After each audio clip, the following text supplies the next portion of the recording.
마지막 시간입니다. 그러니까 뭐 이거는 정말 간단하게 설명을 드린 거고요. 왜냐면 여러분한테 자세히 설명해봤자 마음만 상할 거니까. 근데 혹시 듣고 난 좀 더 자세히 알고 싶다 하면은 세무 2급 재생 목록으로 가셔서 부가가치세를 보세요. 거기는 정말 다 알려줘요. 어차피 아셔야 되는 거. 근데 지금은 우리가 하는 거에 비해서 너무 많이 배운 거거든요, 이것도. 그래서 많이 안 알려주는 거예요, 지금은. 시간이 없어서 그래, 시간이 없어서. 그럼 대충 이 정도를 했으면 우린 결국 분계 찍어야 되거든요. 이제 그 위주로 좀 설명을 드릴게요. 아까 그 내용을 이해하셨으니까 이제 필요한 건 그때그때 좀 설명하는 식으로 하겠습니다. 그럼 이제 거래를 할 거니까 우리가 뭐 원재료 사고 제품 팔고 이런 거 했었잖아요. 이제 진짜 분계를 좀 보여드리겠습니다. 뭐 만약에 원재료를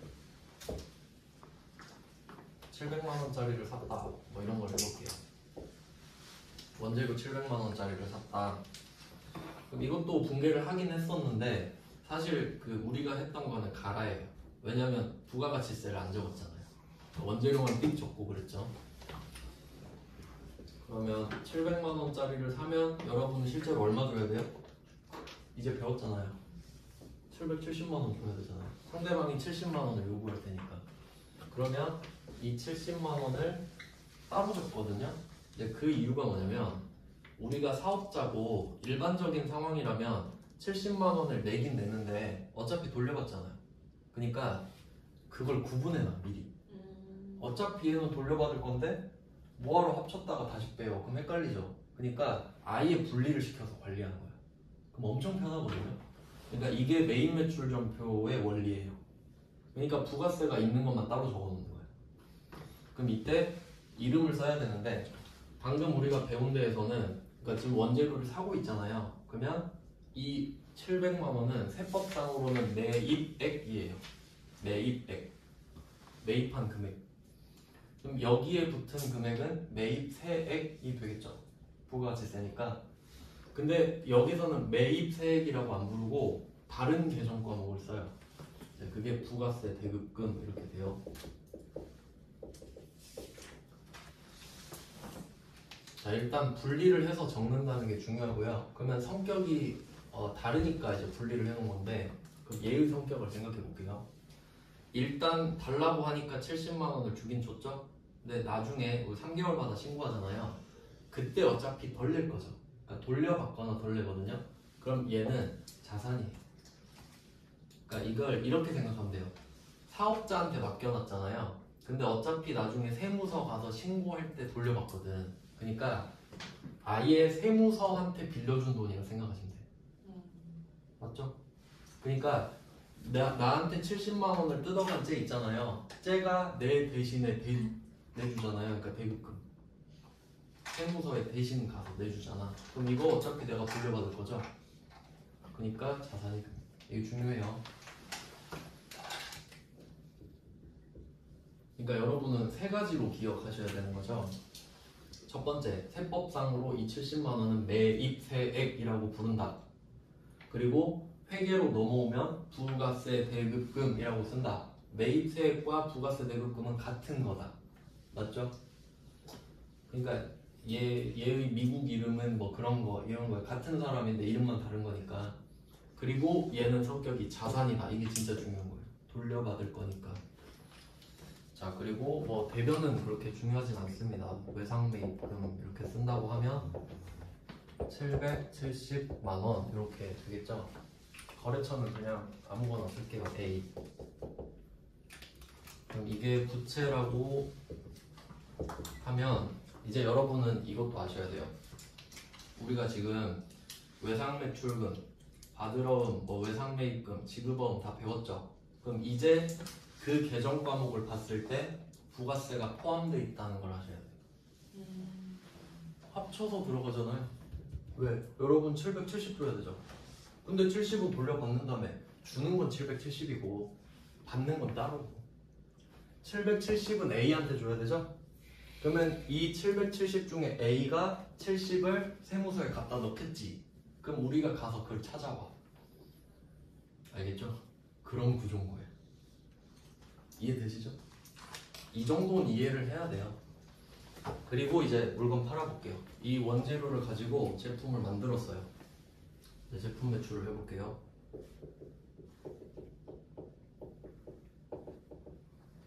제품 매출 1000만원 해볼게요. 1000만원.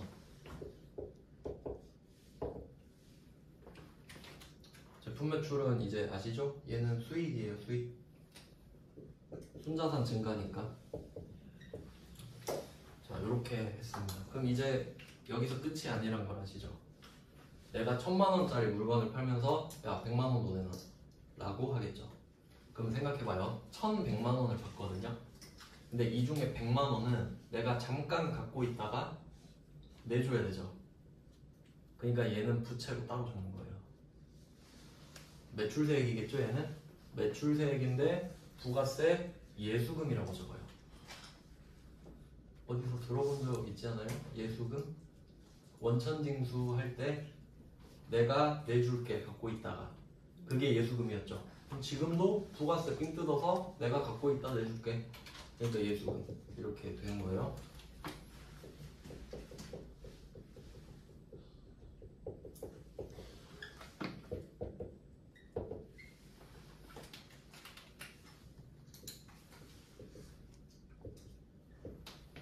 이렇게 정리가 되는 거예요. 그러니까 내가 낸 거는 지금은 기분이 나쁘지만 어차피 돌려받을 거니까 자산. 받은 거는 지금은 받았지만 사실 내 돈이 아니니까 부채. 이건 세무서에 대한 부채가 되겠죠. 그러니까 이렇게 관리를 해줍니다. 그럼 외상매출금은 당연히 합친 금액이겠죠. 이런 식으로 되는 거예요.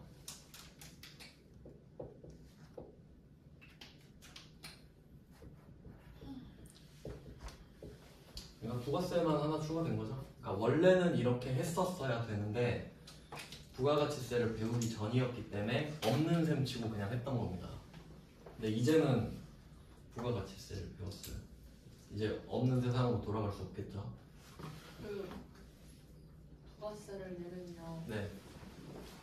외상매출금에서 100만 원을 빼나요? 아니요. 이것도 이렇게 생각하면 돼요. 내가 지금 B한테 1100만 원을 받아야 되죠. 근데 아직 안 받았죠. 근데 일단 난 100만 원 내야 되거든요. 그럼 100만 원을 세무서에 일단 내요. 그리고 얘가 받은 1100 중에 100은 내가 가져야지. 내 돈으로 100을 미리 냈으니까. 그럼 1100을 내가 다 가져야 되죠. 이런 게 포인트예요.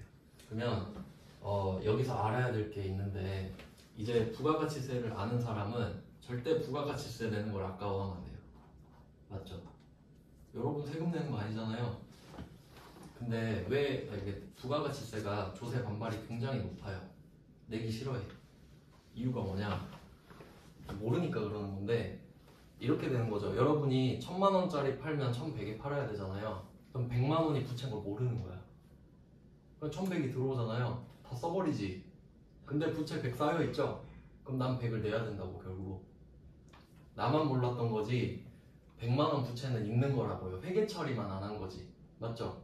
그러니까 원래 똑똑한 사람들은 좀 이제 관리를 잘하는 사람들은 내가 1100만 원을 받잖아요. 난 이렇게 할 것 같아. 이 100만 원을 바로 부가가치세 통장으로 넣을 거예요. 그것만 내면 되잖아. 그렇죠? 그럼 전혀 아깝지 않죠? 근데 그걸 안 하고 다 써버렸잖아. 100만 원. 그러니까 내라고 하면 기분 나쁜 거지. 아시겠죠? 그러니까 일부러 좀 그 20%를 따로 빼놓는 사람도 있고 그래요. 소득세도 내고 해야 되니까. 근데 막 다 써놓고 세금 내라 그러면 돈 없거든요. 항상 관리 안 되면. 그러니까 그런 것까지 생각해 보시면 돼요. 관리를 실제로 이렇게 하면서 통장까지 관리하면 참 좋겠다 이 생각할 수 있겠죠. 네, 그리고 이제 중요한 게 있어요. 지금 아까 그 3개월씩 모아서 낸다 그랬잖아요. 그럼 이걸 그냥 가정을 해볼게요. 이게 1월부터 3월까지 3달 동안 딱 2개만 있었어 이거. 그럼 우리는 이 1월부터 3월까지 거래 2개를 가지고 4월 1일부터 4월 25일까지 신고 납부하면 되겠죠? 날짜까지 말씀드렸고, 그럼 이제 우리가 메인 매출 점표에 뭐 이렇게 분계를 찍었잖아요. 그러면 정리를 해줘야 돼. 3개월마다. 그러니까 3월 31일이 되면 아 이제 부가세 낼 준비를 해야겠구나 이 생각하겠죠?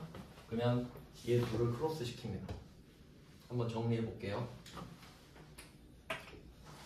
자, 부가세 예수금부터 빼볼게요. 자, 부채가 사라질 거예요.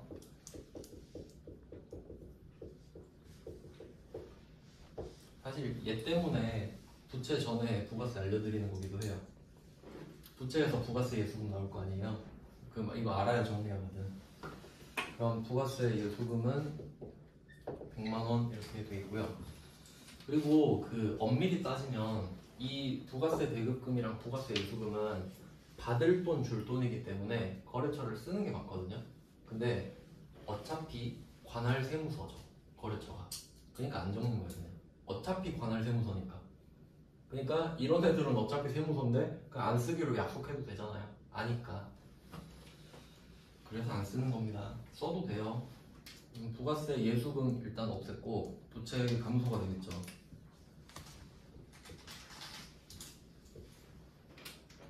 그리고 부가세 대급금도 훔칩니다.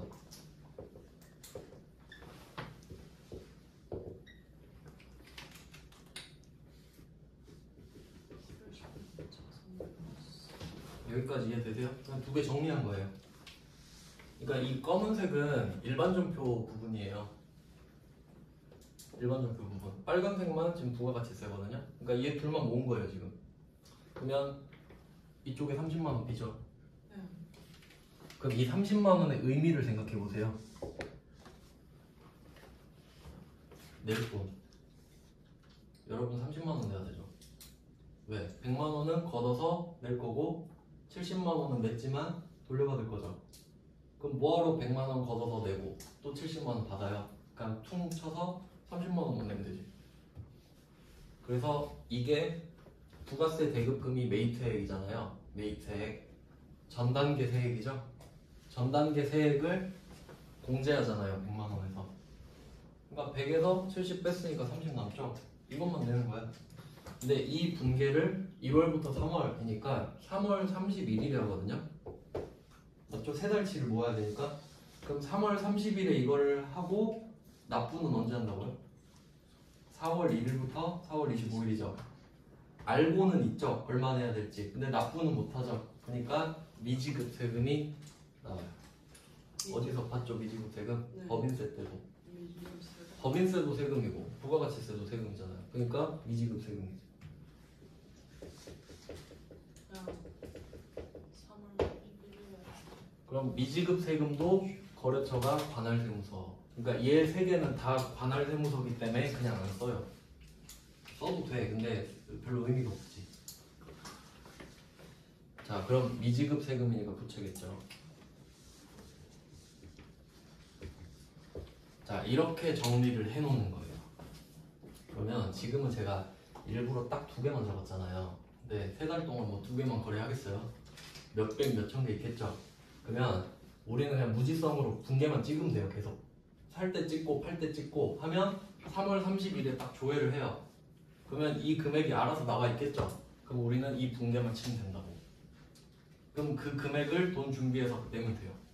그럼 내면 미지급 세금 없애고 보통예금 계좌이체 하면 되겠지. 이런 내용이에요. 그러니까 얼마나 관리하기 편해요. 그러니까 분계만 찍으면 부가세 지가 알아서 계속 만들어줘. 그럼 우리는 세 달에 한 번씩만 그 잔액을 없애주기만 하면 돼. 그러면 혹시 대급금이 더 클 수도 있죠. 사업 초기에는 사는 게 더 많아서 파는 것보다 대급금이 더 클 수도 있어요. 그럼 170일 수도 있죠. 170일 수도 있잖아요. 그럼 30이 여기 생기죠. 그럼 30 어떻게 되는 거예요? 받아야죠? 받아야죠. 자산? 자산이지. 미수금. 미수금. 미수금? 세금은 돌려받는 게 일반적이지 않기 때문에 미수세금 이런 건 없어요. 그냥 미수금으로 해서. 아주 특이한 경우이기 때문에. 예, 이 상황 이해되시죠? 어차피 배웠던 거 안에서 하는 거잖아요. 그러니까 이 원리를 이용해서 메인 매출 전표를 하는 거라고. 그러니까 사실 방금 배웠던 거랑 상관없잖아요. 근데 알아놓으면 조금 이해가 좀 잘 되는 수준인 거지. 그래서 이 골자는 이래요. 그러니까 이걸 할 것이다 우리는. 그리고 엄밀히 따지면 이 두 개의 붕괴는 메인 매출 전표에다가 쓰는 거고 이 밑에 붕괴 있죠? 얘는 일반 전표에 적는 거예요. 왜? 메인 매출이 아니죠. 내가 그냥 퉁치는 거잖아요. 그러니까 이런 건 일반 전표인 거. 근데 어차피 이 전표나 이 전표는 다 내 거예요. 그러니까 계정 과목이 막 섞여도 돼. 어차피 다 내 거기 때문에. 근데 목적에 따라 그냥 바꿔서 쓰는 것 뿐입니다. 이렇게 하고 이제 유형을 보는 거예요. 대충 좀 느낌이 오시나요? 그러니까 우리는 이것만 하면 돼 사실. 근데 그거 아시라고 아까 설명드린 거고. 그럼 이제 조금 세분화해서 알려드리겠습니다. 어차피 이걸 할 건데 그러면 이쪽은 매입 쪽은 이런 느낌으로 쓸 거예요. 매입은 뭐 사고 부가세 대금이 있을 거 아니에요. 그리고 얘는 매출 쪽이겠죠. 그러면 난이도를 한번 생각해 보면 뭐가 더 어려울까 생각을 해볼게요. 매출이 더 쉬워요. 왜 그런지 생각해 보면 우리가 제조업을 한다고 해봐요. 그러면 돈 벌려면 제품을 팔아야 될 거 아니에요. 그래서 파는 거가 대부분 제품이에요. 대부분 제품을 판다고. 이 말은 뭐 쓰던 건물 이런 거 잘 안 판다고요. 그렇죠? 그러니까 매출 쪽은 거의 제품 매출이에요.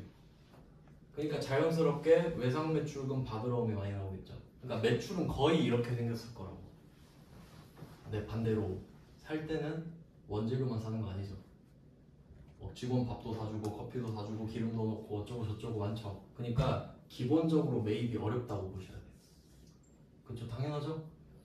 그리고 매출은 내가 누군지 알잖아요. 그러니까 우리는 제조업을 영위하는 법인이거든요. 그러니까 맨날 10%예요. 내가 파는 물건은 10%가 붙는다고. 수출하면 0%겠지만 그러니까 그게 좀 약간 타이트하게 잡혀 있잖아요.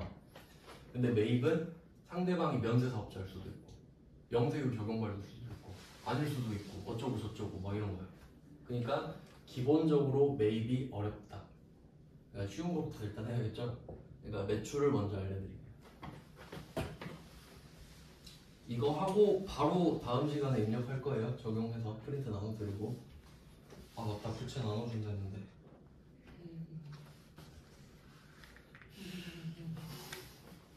어떡하죠? 뽑아놓긴 했는데.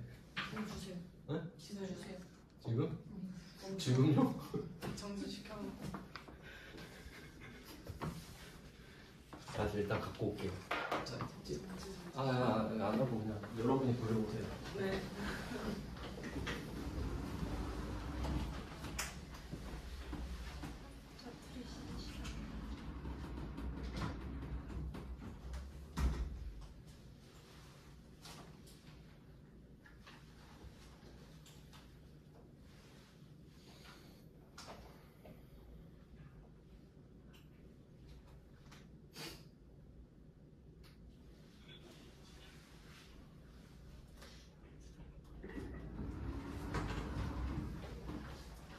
용지가 지금 부족해서 못 썼는데 일단 몇 부 있는데 급하신 분은 갖고 급해요. 일단 잠깐만요.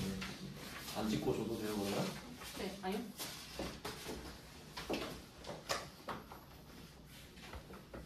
아까 쉬는 시간에 뭐 했냐. 안녕하세요. 죄송합니다. 아니.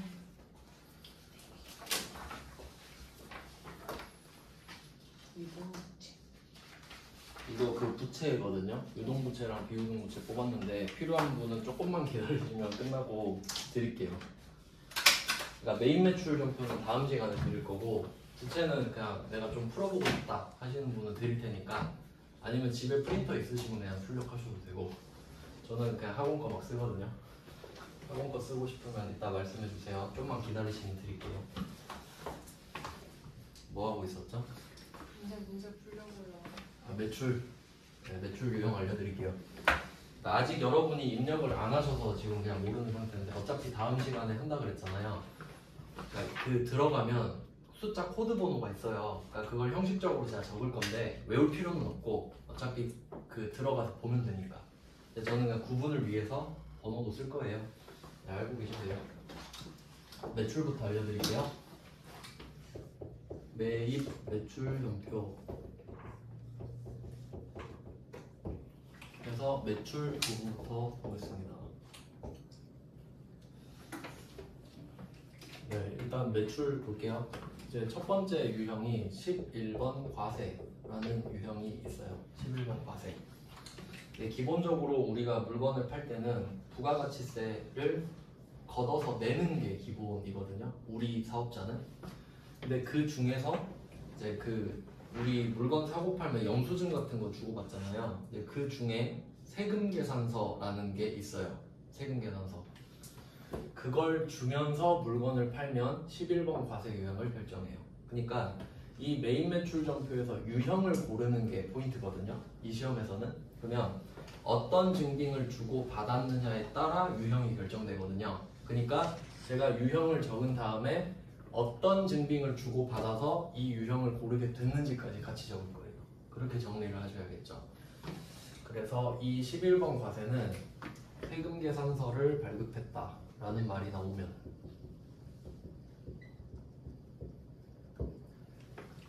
11번 과세를 골라주시면 되는 거예요. 되게 쉽죠? 주로 세금 계산서 발급을 할 거거든요. 네, 어떻게 생겼는지는 이제 프린트 받아서 문제 풀 때 같이 보겠습니다. 세금 계산서를 발급하고, 근데 여기서 또 잘 생각해야 되는 거는 우리가 물건을 팔면 파는 순간 그 물건 값의 10%를 걷어서 낼 의무가 생기는 거고요. 그건 이미 정해진 건데 그냥 상대방이 세금 계산서를 달라고 해서 세금 계산서를 준 것뿐이에요. 그래서 11번 과세가 된 거고. 알겠죠? 그러니까 내는 건 이미 정해졌어. 근데 세금 계산서를 준 것뿐이야. 뭐 그런 소리. 그러니까 사실은 물건을 팔기만 하면 아무것도 증빙을 안 줘도 부가세 내야 되는 거예요. 법으로 정해놨으니까. 그 다음은 17번 아닌가? 17번 카과인가? 카드 과세. 카드 과세. 그러니까 과세는 10%를 말하는 거예요. 그러니까 정확히 따지면 과세는 10%랑 0% 두 개거든요. 말씀을 드렸죠?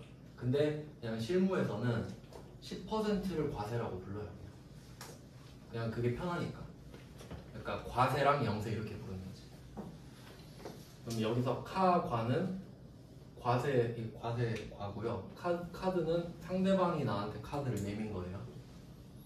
여러분이 물건을 파는데 상대방이 나한테 카드를 내밀어. 그러면 우리는 카드 전표 나온 걸 주겠죠.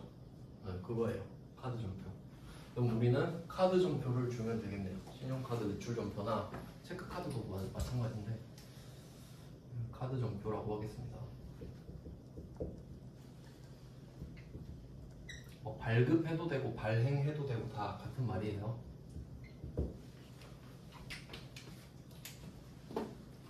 그 다음은 22번 현관. 번호가 맞는지 모르겠는데 번호가 그렇게 중요하진 않은데요.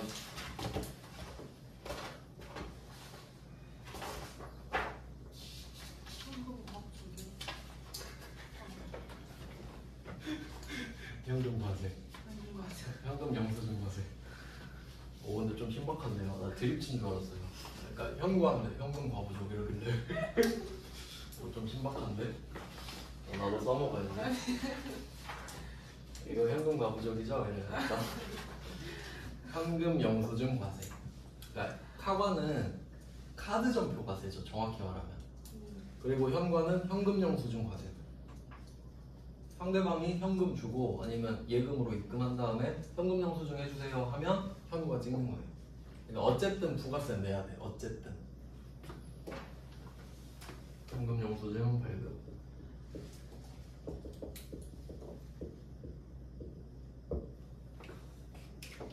그러니까 세금 계산서는 우리가 잘 못 보지만 카드 전표랑 현금 영수증은 뭐 해보신 적 있잖아요. 받은 적도 있고.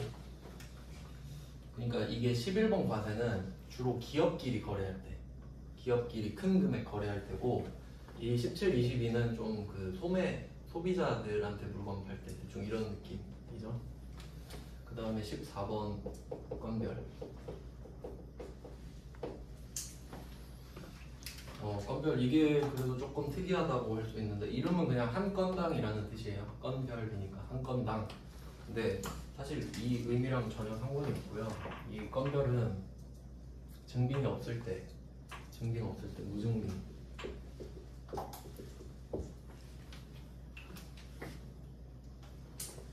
그러니까 이걸 보고 그걸 알 수 있는 거예요. 증빙을 안 줘도 물건을 팔면 부가가치세를 내야 되는구나. 근데 사실 이 건별은 그러니까 여러분이 한번 생각해봐요. 만약에 여러분이 10만 원짜리 물건을 팔았어요. 근데 형식적으로 부가세 10,000원까지 걷어서 11만 원을 낼 거 아닙니까? 네, 11만 원짜리 물건을 팔았는데 손님이 현금을 11만 원 놔두고 간 거예요, 그냥. 현금 영수 좀 해달라고도 안 해. 그래서 기분이 어떨지 생각해요. 기분 좋지. 좋다. 와, 기록 하나도 안 남기고 이거 10,000원 내 거다. 안 내면 되지. 어떻게 할 거예요? 현금으로 받았는데 국세청이 어떻게 할 거예요? 맞죠? 그러니까 나 같으면 이 건별 안 써요. 조용히 이렇게 넣는 거예요. 알겠죠? 근데 그냥 형식적으로 있는 거예요. 실제로는 안 쓰겠죠? 다른 용도로 주로 쓰는데, 그러니까 무증빙 하면 일부러 무증빙도 하는데, 근데 시험에서 뭐가 나오냐면 뭐 거래 명세서나 어차피 보게 돼요. 참고하시라고 적어보는 거예요.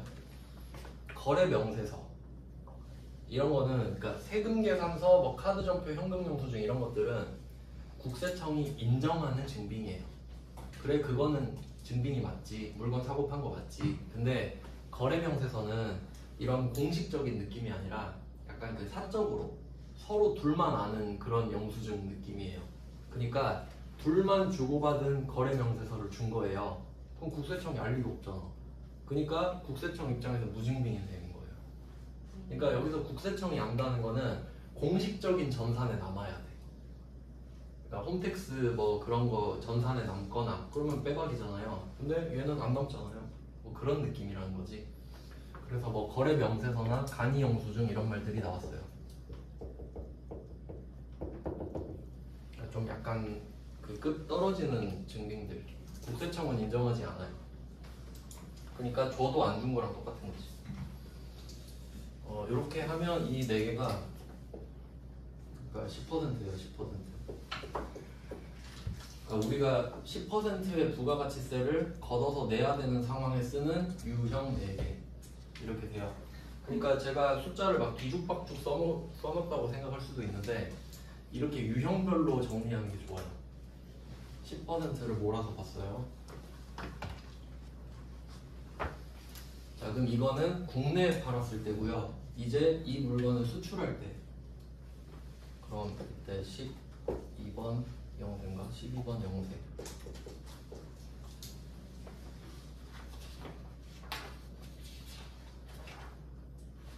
그 다음에 16번 수출. 이렇게 나눠보겠습니다. 이렇게 두 개를 일단 써놓으면 얘는 0%, 그리고 얘 두 개를 합쳐서 과세. 원래는 이런데 그러니까 국내에 팔면 넷 중에 하나일 거고요. 수출하면 둘 중에 하나일 겁니다. 이렇게 정리를 하셔야 돼요. 네, 이 12번 영세는 조금 지금 이해하기가 어려울 수 있어서 일단은 어차피 수출하려면 해야 되네. 일단 뭐 답부터 적어볼게요. 12번 영세는 언제 쓰냐면 영세율 세금 계산서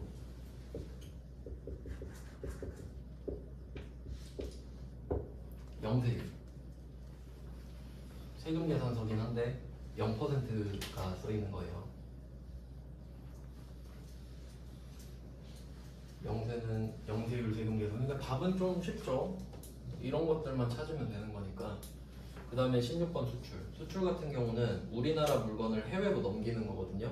그러니까 국가 자체가 달라버리니까 우리가 증빙을 줘봤자 저 나라에선 필요가 없어요. 그러니까 안 줘요, 증빙. 수출할 때는 물건만 줘요. 그쪽 세관에서 알아서 해요. 여기서는 없어요. 증빙 없음. 대신에 수출을 나타내는 표현 정도를 기억하시면 되는데 그게 선적 이런 말이 많이 나와요. 배에다 싣는다 라는 걸 선적이라고 하거든요. 그러면 그 선적하는 날을 선적일이라고 하고 그때를 수출한 날로 봐요. 수출할 때는 그 시간이 오래 걸리잖아요. 그러니까 배에 싣는 날을 수출일로 봐요. 뭐 선적 이런 말 나올 수 있고 비행기에다 실은 기적 뭐 이런 식으로. 기적을 나온 적이 한 번도 없는데 그냥 선적 기적 같은 말이에요. 이렇게 하면 0%까지 받고요. 선적하고 제품을 제주도에 팔면 그냥 매출이 제주도? 선적을 하고 제주도는 수출 아니잖아요. 그러니까 그러면 아 그게 어떤 상황이냐고? 그러면 넷 중에 하나일 것 같아요. 제주도한테 있는 사업자한테 팔면. 왜냐면 국가가 같잖아요. 그러니까 제주도에 사는 사람도 우리나라 사람이고 나도 우리나라 사람이죠.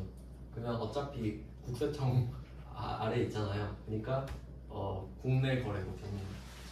그럼 문제에서 선적 써놓고 매출 아 그렇게 되진 않아요. 그러니까 제주도로 선적했다 그런 건 안 됐어요. 그런 건 아니에요. 네, 근데 그런 걸 내면 위에 넷 중에 하나일 거예요. 국내니까. 그리고 이제 면세도 있어야 되잖아요. 면세는 좀 특이한 상황만 나와요. 그러니까 우리가 면세 물건을 파는 경우는 잘 안 나오거든요. 그러니까 매출 면세도 있긴 있는데 우리한테 주류는 아니에요. 정말 억지로 문제를 내야 되거든요. 그러니까 우리한테 자연스럽게 나오려면 이 4개, 2개 이게 끝인 거예요. 근데 유형이 보시면 아시겠지만 막 11번, 22번 뭐 이렇게 있잖아요. 그러니까 이걸 번호 순서대로 공부하는 건 정말 비효율적인 거지. 나오는 건 6개 뿐이거든요. 그러면 별거 없죠. 매출은 진짜 간단해요. 근데 이 부분이 조금 복잡하거든요. 이 부분. 그러니까 요걸 간단하게 좀 설명해 드릴게요. 그럼 이거 하면 또 수입도 해야 되고 하는데 뭐 오늘은 뭐 그렇게 하면 될 것 같아요. 왜냐면 매입은 좀 어렵거든요. 그러니까 매입은 따로 해야 돼요. 다음 시간에. 그럼 이거 영세 수출 있죠. 이걸 좀 먼저 해결해 볼게요. 그러니까 답을 찾기는 쉬운데 좀 구조는 어려워요. 아까 그 소비지구 과세 원칙 말씀드렸죠. 그거의 확장인데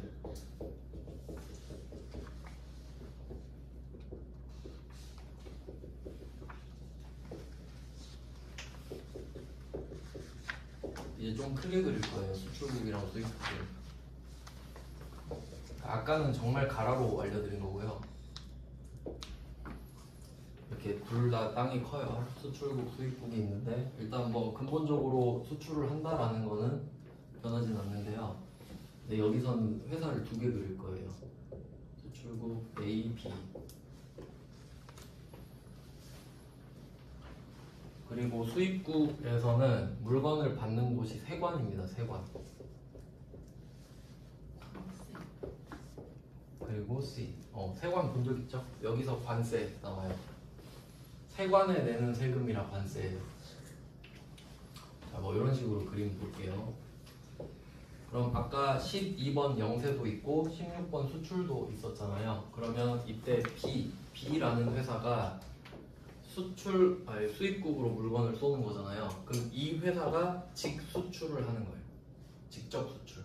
그러면 이 B가 16번 수출을 쏴요.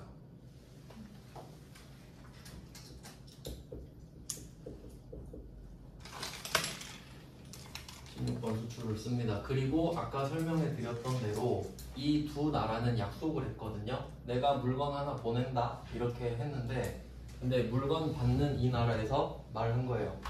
너 0%로 보내 이렇게 한 거예요. 그럼 0%로 보내주고 이 수입국이 이거 받아서 지가 과세하겠죠. 그러니까 이 두 나라가 부가가치세율이 다르다고 했을 때 뭐 같을 수도 있죠. 공교롭게도. 근데 이때 수출은 일단 0% 적용이 돼요. 그러니까 이 이유는 아까 설명해 드렸어요. 소비지구 과세 원칙 때문이라고 했죠. 그러니까 얘가 0%로 보내줘야 얘가 과세를 할 수 있으니까. 네, 이렇게 돼요. 그리고 증빙은 안 보낸다 그랬죠. 안 보냅니다. 알겠어요? 여기까지. 자, 근데 이 B가 수출을 하는데 A가 수출할 때 꼭 필요한 물건을 납품해줘요. 그럼 얘 도움 없이는 수출이 좀 힘들죠. 그러면 국세청이 A한테 가서 너 수출할 때 되게 많이 도움이 되네? 그러면 너도 간접 수출 아니냐? 너도 0% 인정해줄게. 너도 수출에 거의 준하는 기여를 하고 있다. 이런 느낌. 자, 그래서 얘도 0%를 인정해주는 거예요. 그러니까 직접 수출, 간접 수출 뭐 이런 느낌이죠. 자, 근데 0%를 인정해주는 이유는 아시겠죠? 근데 또 생각해보니까 이 B는 물건을 해외로 던지니까 어차피 저 나라에서 내 증빙 필요 없잖아요. 국가가 다르니까. 근데 A가 B한테 물건을 주는데 0% 적용을 시켜줘요. 그럼 또 물어보는 거지. 저도 증빙 발급 안 해도 돼요? 라고 하니까 너는 왜? 너 둘 다 우리나라 사람 아니야? 그러니까 넌 발급해야지. 이렇게 된다고요. 그러니까 수출하는 나라는 의미가 없으니까 안 주는 거예요. 어차피 보내봤자 찢어버릴 거 아니에요. 근데 얘 둘이 거래할 땐 필요하죠. 그러니까 세금 계산서를 줘야 되거든요. 그러니까 세금 계산서를 발급해 라고 했는데 0%를 적용받잖아요. 그러니까 영세율 세금 계산서를 발급하는 거예요. 이렇게 그림이 돼요. 그래서 12번 영세는 얘예요.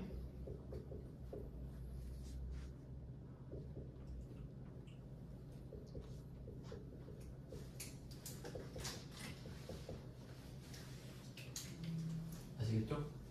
그러니까 물론 그냥 외워도 되거든요. 솔직히 외워서 풀어도 돼요.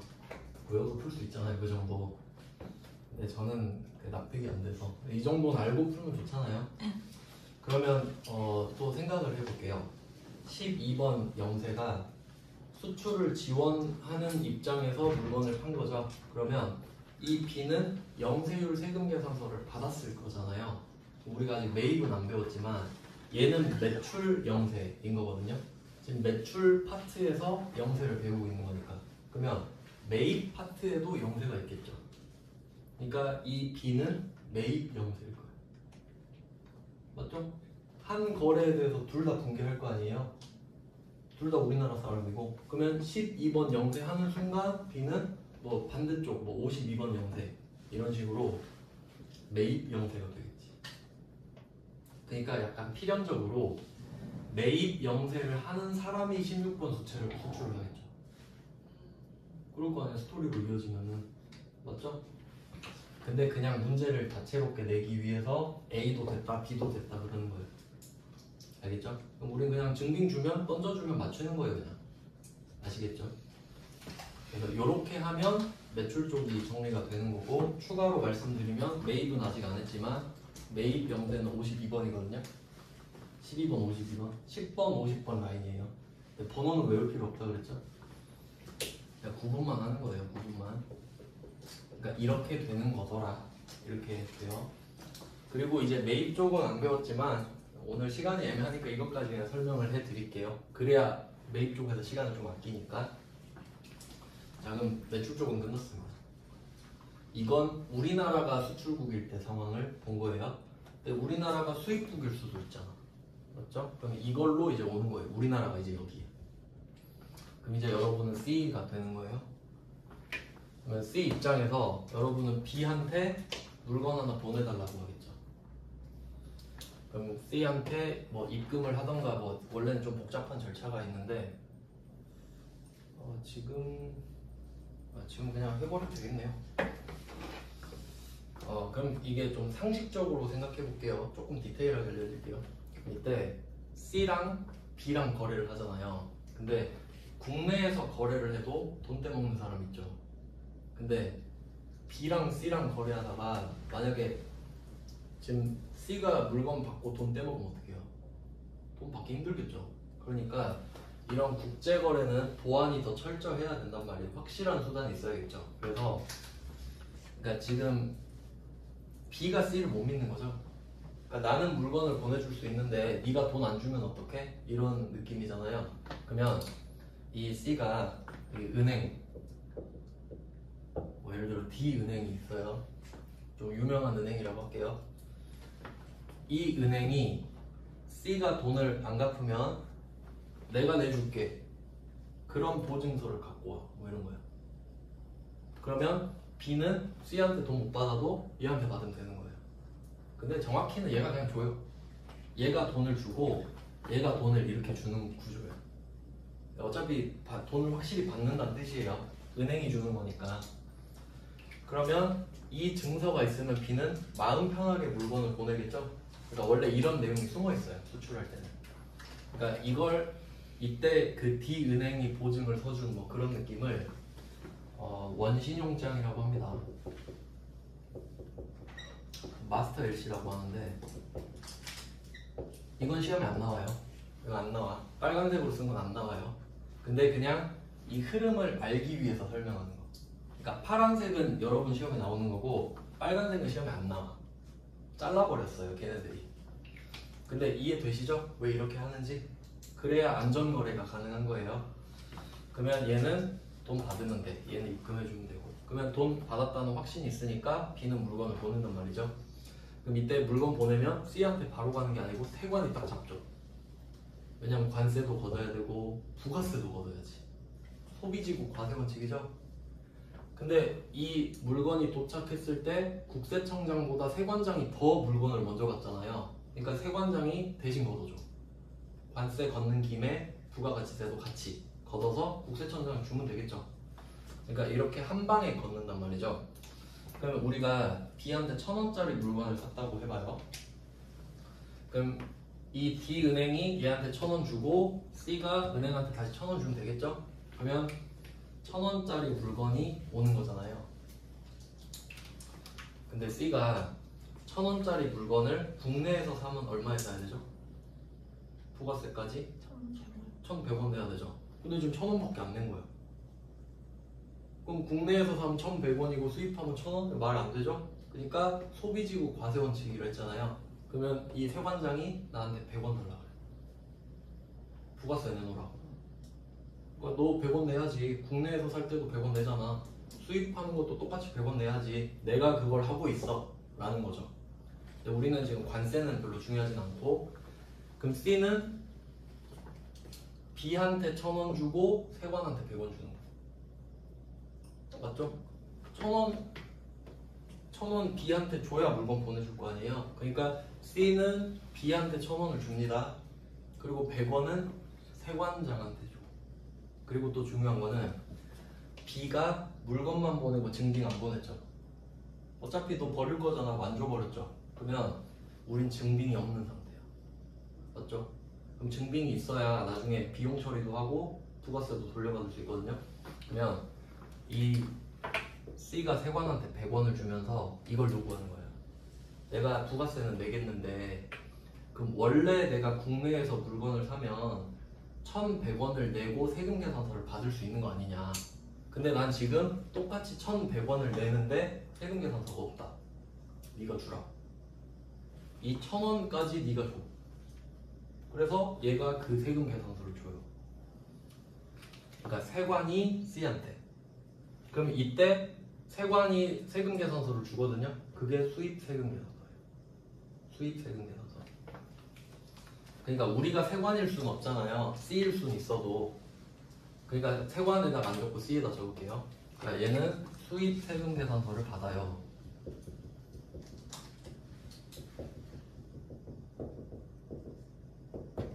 세관장이 주니까. 그럼 이 수입 세금 계산서에는 1,000원, 100원 이렇게 써 있어요. 1,000원, 100원 이렇게 써 있죠? 그럼 100원을 가지고 100원을 다시 돌려받는 거지. 그러니까 사실 의미가 없죠. 그냥 형식적으로 주고 다시 돌려받을 거예요. 근데 국내에서도 그랬잖아. 어차피 쟤한테 100원 줬다가 다시 받았잖아요. 근데 그게 세관장일 뿐이야 지금. 왜냐면 우리가 B랑 거래하면은 얘한테 뭘 요구할 수가 없잖아요. 그러니까 이 세관장이 B 역할을 지가 하는 거예요. 돈은 1,000원은 안 받았어도 100원만 받고 1,100원짜리 세금 계산서를 준다 이거지. 그러면 이 세관장은 수입한 물건도 국내에서 산 것처럼 바꿔주는 역할을 하는 거예요. 어차피 똑같죠? 세금 계산서 받았고 1,100원 냈고 그럼 우린 100원 돌려받으면 되고. 그러니까 그렇게 만들어주는 역할을 세관이 하는 거예요. 그래서 이때 55번 아직 배우진 않았지만 55번 수입 이렇게 되는 거고요. 그리고 진짜 중요한 차이가 수출과 수입이 반대인 건 아시죠? 수출과 수입. 근데 수출은 0%죠. 수입은 10%죠. 소비지구 과세원칙이니까. 그러니까 얘도 세금 계산서예요. 세금 계산서. 근데 수입 세금 계산서. 얘는 영세율 세금 계산서. 그러니까 얘는 0이라고 적혀 있어요. 부가가치세가 영세율이니까. 근데 얘는 100원이라고 적혀 있겠지. 10%니까. 그러니까 내는 대신에 어차피 100원 돌려받아. 알겠어요? 그런데 왜 자꾸 아 너무 그런가? 아 그럼 이게 전체 틀이에요. 왜냐면 이거를 같이 안 그리면 수출과 수입을 이해할 수가 없어요. 따로따로 한다 생각해봐요. 절대 알 수가 없거든요. 사실 나도 옛날엔 몰랐어요. 모르고 외워서 했어 그냥. 그렇게 할래요? 자 그럼 이거 빨간 색깔은 안 나온다 했죠. 근데 이거 왜 그렸냐면 얘 때문에 또 하나 나오는 게 있어서 그래요. 자 그러면 C랑 B랑 나라가 다르니까 큰 은행이 보증을 서준다 그랬죠. 그러면 A랑 B랑 또 거래를 하는 거예요. 그럼 이때 B가 수출을 하잖아요. 그러면 보통 B가 대기업일 확률이 높아요. A보다는. 그러니까 A가 좀 작은 회사고 얘한테 물건 받아서 수출은 얘가 할 확률이 높다고. 그래야 얘가 돈을 벌지. 그러면 B가 A한테 야 물건 좀 줘봐 이랬어요. 근데 A가 그런 거예요. 너 돈 안 주면 어떡해? 그럴 수 있죠. 대기업 갑질할 수 있잖아요.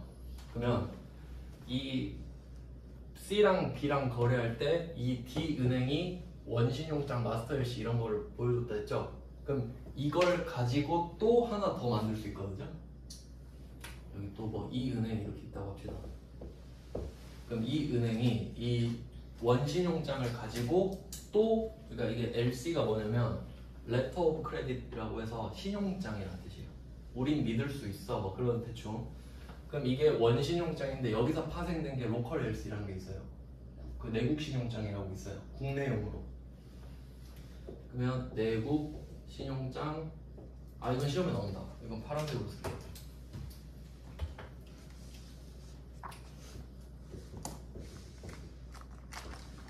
내국 신용장 로컬 LC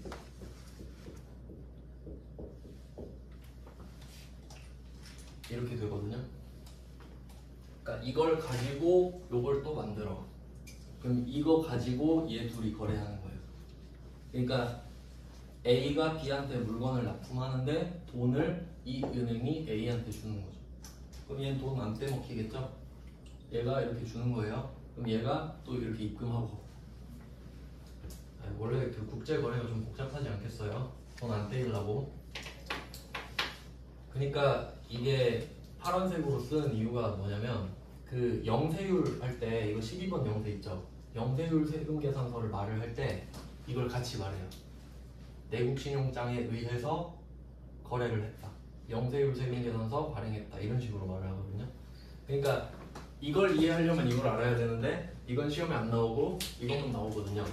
몰라도 되지만 언급을 하니까 같이 알려드리는 거고. 그리고 또 내국 신용장이랑 같은 기능을 하는 게 뭐 구매 확인서라는 것도 있는데 이거는 그 다음 시간에 문제 풀면서 확인하시면 돼요. 그러니까 영세율 세금 계산서로 사실 답은 끝나요. 근데 굳이 이게 같이 나와요. 그냥. 반드시 같이 나오거든요. 그래서 그냥 그런 같다 하시면 돼요. 이 부분.